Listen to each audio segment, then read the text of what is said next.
Assalamualaikum warahmatullahi ta'ala wabarakatuh. Ada sebuah video yang lagi viral teman-teman, di mana deklarasi tentang hadirnya organisasi PWILS yang benar-benar berjasa bagi warga Nahdlatul Ulama, terutama bagi mereka yang menjadi korban dawir dari oknum Ba'alawi. PWILS dikatakan bertugas menjaga ulama, menjaga maham leluhur bangsa Indonesia, dan juga menjaga umat dari pendangkalan akidah umat Islam yang dilakukan oleh oknum-oknum yang menyebarkan hurafat dan halusinasi, termasuk juga menjaga dari tipu daya oknum Habib yang selama ini sudah dipertontonkan di ruang publik.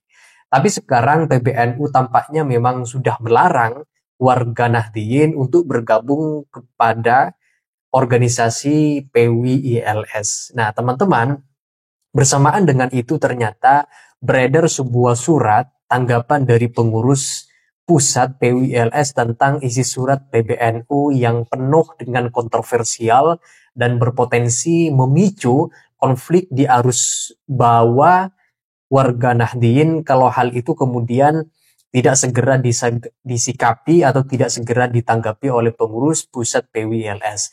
Menurut Gus Abbas Buntet, selaku Ketum PWILS meminta kepada seluruh anggota organisasi Perjuangan Wali Songo Indonesia untuk tidak terprovokasi dengan isi surat PBNU dan lebih fokus terhadap semangat perjuangan dan membungkam seluruh propaganda Habib Yaman dan intrik-intrik terselubung dari oknum Habib Ba'alawi.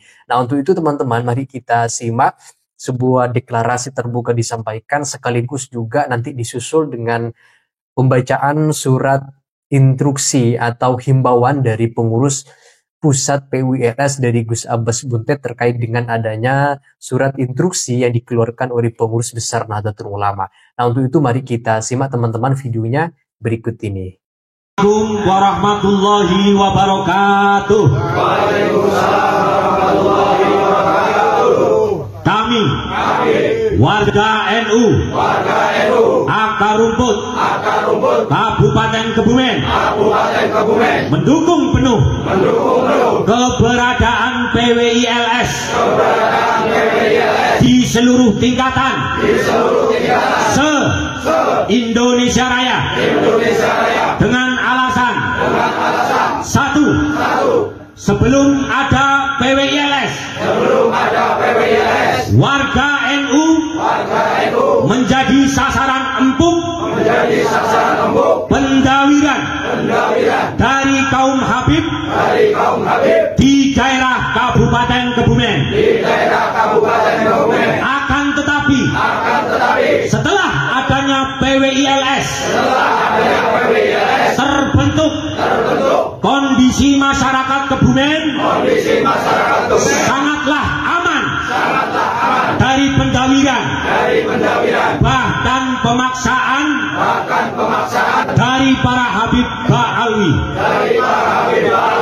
Yang kedua, sebelum PWILS lahir,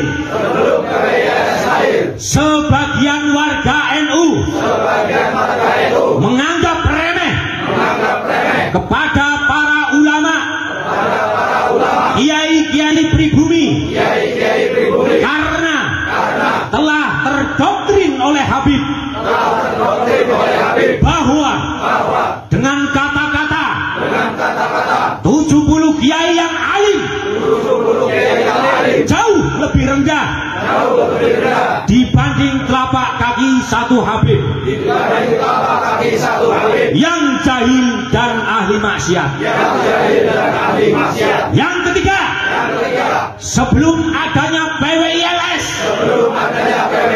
warga NU di Kabupaten Kebumen banyak sekali yang bergabung dengan organisasi terlarang FPI yang telah dibubarkan oleh negara.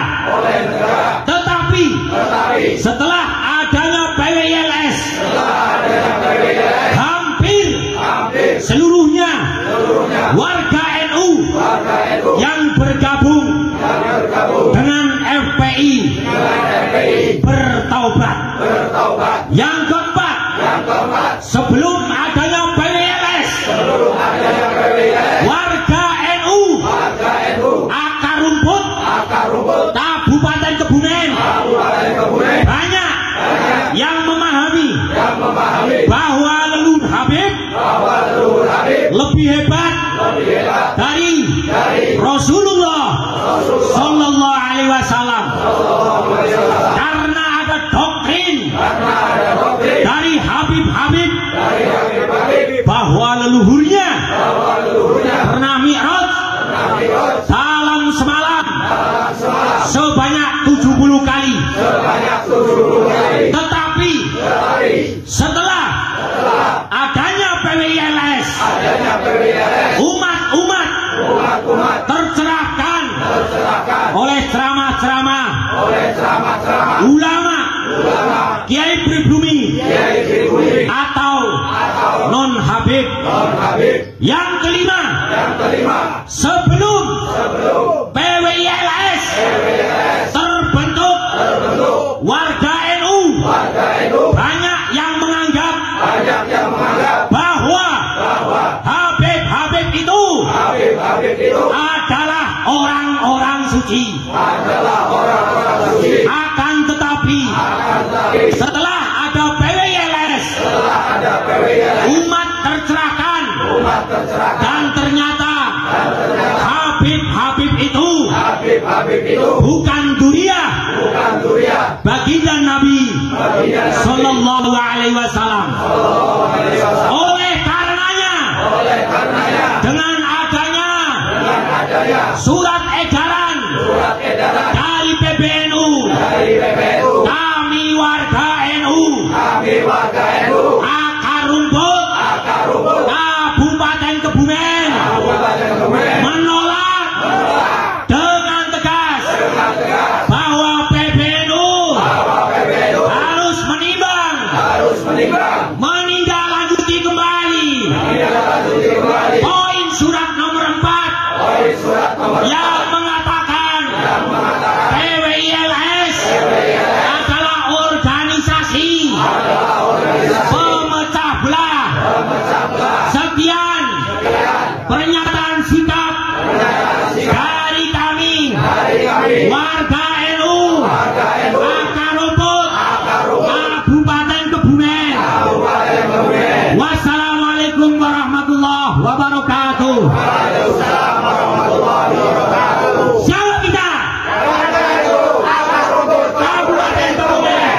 Pancasila, NKRI, Nusantara.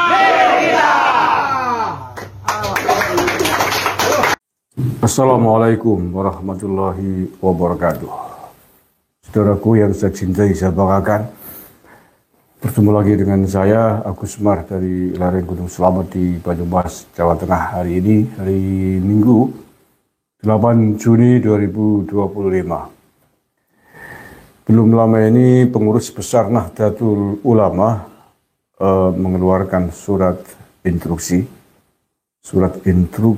yang berisi tentang himbauan, anjuran kepada seluruh fungsionaris pengurus NU di semua jajarannya, yang salah satu butirnya menyinggung nama Perjuangan Wali Songo Indonesia Laskar Sabillah atau PWLS, yang intinya bahwa PBNU memerintahkan kepada jajarannya itu agar tidak bergabung dengan PWLS karena PWLS difitnah sebagai organisasi yang pendiriannya ditujukan atau dengan tujuan untuk permusuhan nasab. Nah, ini tentu saja menyinggung semua lapisan yang tergabung dengan PWLS dari level pusat sampai di bawah. Dan ini memang telah menimbulkan gejolak yang luar biasa. Untuk itu kemudian Ketua Umum Perjuangan Wali Songo Indonesia Laskar Sabillah Pusat, Gus Abbas Buntet Cirebon, memberikan sebuah maklumat yang harus disebarkan kepada seluruh jajaran, seluruh lapisan organisasi PWILS, mulai dari tingkat pusat, wilayah, daerah, kecamatan, sampai ranting. Nah, seperti apakah maklumat dari Gus Abbas yang dititipkan kepada saya untuk dibacakan? Berikut ini saya bacakan isi maklumatnya. Maklumat Ketua Umum Pimpinan Pusat Perjuangan Wali Songo Indonesia Laskar Sabilillah. Assalamualaikum warahmatullahi wabarakatuh. Sehubungan dengan adanya surat instruksi dari PBNU, maka saya menghimbau kepada seluruh pejuang PWILS, baik anggota ataupun pengurus. 2. 1. Menjaga hati dan sikap yang positif dalam menanggapi surat tersebut dan menghindari rasa kebencian dan sikap emosional kepada siapapun, khususnya kepada PBNU. Jiwa seorang pejuang tidak mudah tumbang dengan badai. Kaki seorang pejuang tidak berdiri di atas arang, gagah dan kuat bagai gunung, berani bagaikan singa, tegas tandas bak seekor elang, dan mampu mengendalikan diri dalam segala situasi.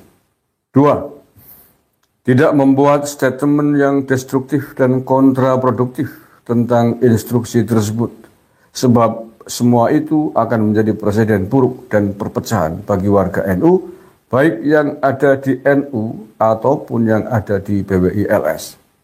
Kalau seperti itu, maka kemenangan ada di pihak lawan. Secara organisatoris, PWILS tidak akan pernah melarang warga NU ataupun pengurus NU untuk melibatkan dirinya masuk ke dalam perjuangan ini, karena di antara misi dari PWILS adalah merawat dan membentengi ke-NU-an. Maka, bagi pengurus NU dan bandomnya yang ikut serta dalam perjuangan ini, hendaknya bertanggung jawab secara pribadi masing-masing terhadap setiap keputusan yang diambil. 4. Tidak terbawa larut dalam masalah ini, sehingga perjuangan yang lebih penting terabaikan. Tetap fokus dalam perjuangan dan tidak boleh mundur karena adanya rintangan apapun rintangannya, sebab organisasi PWILS adalah perjuangan penyelamatan keagamaan, penyelamatan kebangsaan, dan pembentengan kerakyatan dan ke-NU-an, serta pelestarian adat dan budaya Nusantara yang harus kita wariskan kepada anak dan cucu kita. 5. Tanamkan sifat sabar dalam menghadapi semua tantangan dan rintangan, ikhlas dalam berjuang, dan ridho terhadap segala fenomena yang diberikan oleh Allah Subhanahu wa Ta'ala. Insya Allah, semuanya akan menjadi PWILS semakin kuat dan besar, menjadi benteng terakhir untuk agama, bangsa, NU, rakyat, dan adat budaya sebagai amanah dari para leluhur kita. 6. Pasrahkan semuanya kepada Allah Subhanahu wa Ta'ala, Sang Pengukir segala takdir, Sang Pencipta semua fakta, Tuhan yang telah mengajari kita semua, rakyat Indonesia, tentang adanya kezaliman yang terstruktur dan kejahatan sistematis yang tidak semua hambanya diizinkan untuk mengerti dan mengetahui dengan basiroh dan fakta ilmiah yang sangat jelas dan gamblang. 7. Semuanya akan dimusyawarahkan dan dipelajari secara hati-hati oleh pimpinan pusat dalam menanggapi fitnah yang sangat keji ini dan sangat berbahaya khususnya bagi kesatuan dan persatuan warga NU di negeri ini, di mana PBNU telah melukai perasaan dan hati sebagian warga NU untuk kesekian kalinya karena anggota PWILS adalah mayoritas warga NU. Selamat berjuang sampai titik darah penghabisan. Tegakkan kebenaran walaupun pahit dirasa, karena kebenaran itu dari Allah Subhanahu wa Ta'ala. Dr. Muhammad Abbas bin Yahsi Al-Husaini, MA. Oke, saudara-saudaraku yang saya cintai, saya banggakan, itu tadi maklumat pesan dari beliau Gus Abbas untuk kita semuanya, khususnya yang tergabung dalam organisasi PWILS di semua levelnya, di semua tingkatannya, agar tidak terprovokasi atas instruksi dari PBNU tersebut. Ya, memang kalau kita rasakan, kalau kita teliti, instruksi dari PBNU ini khususnya di butir keempat agak aneh, agak janggal bagi kita warga NU, apalagi kader-kader NU yang sudah sekian lama berkhidmah di Nahdlatul Ulama. Saya sendiri merasakan kejanggalan itu. Mengapa? Karena hampir bertentangan dengan prinsip-prinsip kita di dalam Nahdlatul Ulama. Ya, butir keempat dari instruksi PBNU itu hampir bertentangan. Bertentangan bahkan, bukan hampir. Dengan prinsip-prinsip kita di dalam Nahdlatul Ulama yang punya prinsip ukhuwah Islamiyah, ukhuwah watoniyah, ukhuwah basyariah. Punya prinsip juga tentang tawasun, adil, dan seterusnya. Butir keempat dari instruksi PBNU itu yang menyebut nama PWLS lebih mirip keluar dari organisasi ormas radikal, lebih mirip keluar dari organisasi intoleran, lebih mirip keluar dari seorang pendukung kelompok garis keras, bukan dari organisasi sekelas Nahdlatul Ulama. Ya, saya harus katakan itu karena memang faktanya seperti itu. Barangkali ada yang belum membaca terkait surat instruksi tersebut, baik saya bacakan terkait poin butir keempat yang saya maksudkan tersebut biar lebih gamblang.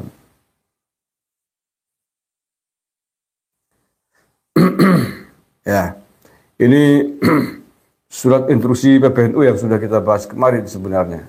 Tapi sekali lagi untuk butir keempat yang tadi saya jelaskan akan saya bacakan biar lebih detail khususnya bagi yang mungkin baru mengikuti. Poin keempat ini ya, setiap fungsionaris, pengurus, dan kader Nahdlatul Ulama berkewajiban mencegah perpecahan dan mendamaikan pertentangan, serta melepaskan diri dari keterlibatan dalam pertentangan mengenai nasab, baik dari keikutsertaan dalam silang pendapat yang meninggalkan adab maupun dari keikutsertaan dalam perkumpulan dan atau organisasi yang sengaja dibentuk untuk menjalankan permusuhan terkait masalah nasab, seperti Perjuangan Wali Songo Indonesia, Laskar Sabilillah, maupun organisasi yang bertentangan atau yang berseberangan dengan PWLS. Ini kalimat terakhir dari alinea butir keempat ini yang saya maksudkan bertentangan dengan prinsip-prinsip Nahdlatul Ulama yang saya pahami selama ini. Saya ikut bergabung menjadi kader NU bukan kemarin sore. Sejak saya masih SMA sudah ikut, kalau sekarang ya PKD ya, pengkaderan GP Ansor. Kemudian IPNU saya sudah ikut sampai menjadi pengurus cabang IPNU, menjadi instruktur. Saya juga ikut menjadi pengurus Pergerakan Mahasiswa Islam Indonesia PMII cabang Purwokerto. Saya juga pernah menjadi pengurus cabang NU Kabupaten Banyumas. Saya ikut MKNU, saya ikut PKPNU. Kaget mendengar, mencermati instruksi tersebut. Bagaimana mungkin sekelas level PBNU membuat surat instruksi melarang pengurusnya untuk ikut serta kepada organisasi lain dalam kurung PWLS yang kemudian dengan jelas dan sangat berani sekali menuduh sebagai organisasi yang didirikan dengan tujuan permusuhan terhadap nasab. Ini luar biasa, luar biasa. Ya, nabrak lembaga lain yang punya punya dasar hukum sendiri, melarang anggotanya. Dari sisi ADART ini aja sudah tidak nyambung. Kalau kita back to basic ADART Nahdlatul Ulama. Di ADART itu ada NU dan seluruh banomnya kapan boleh merangkap dan kapan tidak boleh merangkap dengan organisasi yang lain. Itu ada. Yang jelas tidak boleh adalah merangkap jabatan menjadi anggota organisasi lain yang visi misinya bertentangan dengan Nahdlatul Ulama, bertentangan dengan Negara Kesatuan Republik Indonesia, bertentangan dengan Pancasila. Gitu. Misalnya pengurus NU merangkap menjadi pengurus FPI, merangkap menjadi pengurus HTI, gitu. Ya sudah jelas-jelas dibubarkan oleh negara itu. Karena ormas itu bertentangan dengan Negara Kesatuan Republik Indonesia.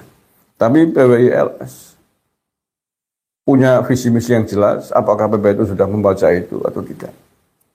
Makanya ini sangat bertentangan dengan semangat NU yang selama ini menjaga ukhuwah ya, tidak hanya ukhuwah Islamiyah, tetapi juga ukhuwah basar ya, ukhuwah wataniyah.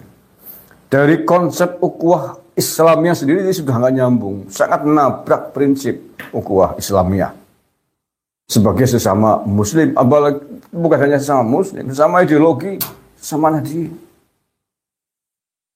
Nah, tidak menyambung di sini. Apalagi kalau ditarik lebih jauh kepada konteks ukhuwah wataniyah, menjaga persatuan sebagai sesama anak bangsa. Ini bertentangan sekali. Ini justru semangat ini sebaliknya merusak ukhuwah wataniyah. Ya, jadi merusak ukhuwah Islamiyah di antara internal kader NU dan merusak semangat ukhuwah wataniyah, merusak semangat persatuan sesama anak bangsa. Dengan instruksi tersebut akan membuat garis dan menghadapkan seluruh pasukan kader PWILS dengan pasukan Nahdlatul Ulama. Ya, apakah PBNU tidak memikirkan ini, tidak bisa memikirkan ini dampak dan akibat? Maka saya tidak percaya sekali lagi bahwa kalimat narasi itu keluar dari kader NU betulan. Kalaupun dia hari ini menjadi pengurus NU, yang membuat narasi itu dan disepakati oleh para elitnya adalah narasi-narasi yang diproduksi oleh pikiran yang selama ini tercemari, yang selama ini kita duga tersusupi oleh ideologi-ideologi garis keras. Karena faktanya begitu. Saya menduga bahwa ada tangan ketiga yang bekerja di balik narasi instruksi PBNU itu. Karena kalau narasi yang keluar dari roh ke-NU-an sesungguhnya tidak mungkin. Tidak mungkin akan menyebut nama organisasi lain, nabrak organisasi lain, bahkan kemudian melarang dan menuduh organisasi itu sebagai organisasi yang tujuannya untuk perpecahan, untuk permusuhan. Padahal belum pernah bertabayun, belum pernah melihat apa dan bagaimana visi misi PWILS yang ada di ADART PWILS. Itulah mengapa saya sebut bahwa prinsip tersebut adalah bermusuhan dengan jati diri ke-NU-an. Nah, untung bahwa Gus Abbas Buntet bijak sebagai Ketua Umum PWILS di dalam menanggapi, di dalam merespon instruksi PBNU itu. Coba seandainya tidak bijak, seandainya kemudian terprovokasi, menginstruksikan kepada seluruh anggotanya PWILS dengan instruksi yang sama, dengan instruksi dengan nada yang sama seperti instruksi PBNU itu, apa yang akan terjadi? Bentrokan di lapangan antar sesama kader NU niscaya tidak akan bisa terhindarkan. Sekarang, siapa yang lebih bijak sebenarnya? Anggota pengurus organisasi yang berusia hampir 1 abad, ataukah pengurus elit organisasi yang baru lahir 2 tahun yang lalu?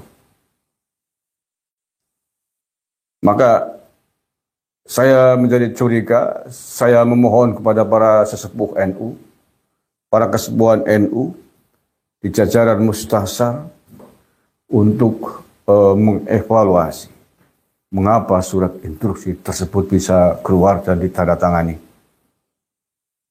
Apakah tidak mempertimbangkan dampak buruk dari instruksi tersebut?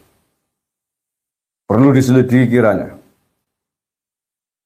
Keterlibatan elit PBNU dengan jaringan kelompok-kelompok garis keras. Karena ada indikasi, ada banyak masukan ke saya bahwa hari ini banyak kader-kader ex-HTI, kader-kader ex-FPI yang menyusup menjadi pengurus fungsionaris NU di segala levelnya. Seandainya ini terjadi, maka mengapa kemudian surat tersebut bisa keluar? Maka itu adalah hal yang wajar, karena banyak penyusup. Mudah-mudahan informasi yang saya terima dari teman-teman saya tidak benar. Tetapi seandainya benar, maka ini harus menjadi evaluasi besar-besaran bagi seluruh kader NU. Apalagi yang telah pernah ikut PKPNU, yang telah pernah ikut MKNU, untuk bergerak, untuk menyisir, mencari kader-kader, untuk mencari pengurus-pengurus NU yang dilahirkan dari tokoh-tokoh ormas yang sudah dilarang oleh gerakan Islam radikal yang sudah dibubarkan, yang hari ini menyusup ke wadah pengurus Nahdlatul Ulama di semua levelnya. Ini adalah tugas kader-kader PKPNU, tugas kader-kader MKNU di seluruh Indonesia. Ingat sumpah kita, ya, seluruh kader MKNU, seluruh kader PKPNU telah berbaiat dengan sumpah yang sangat tegas. Diajarkan tentang peta siapa lawan dan siapa kawan. Nah, kalau sampai benar bahwa periode hari ini di dalam tubuh NU, di dalam tubuh struktur NU di semua levelnya, banyak penyusup seperti ini, maka tidak ada kata lain. Sumpah baiat Anda sebagai kader PKPNU dan MKNU harus dilaksanakan untuk membersihkan mereka, mengeluarkan mereka dari barisan pengurus Nahdlatul Ulama di semua levelnya. Seandainya itu tidak dilakukan, baiat sumpah Anda sebagai kader NU, di MKNU, di PKPNU batal. Dan Anda disumpah baiat di bawah Al-Quran dulu loh ya. Dengan situasi yang sangat sakral itu.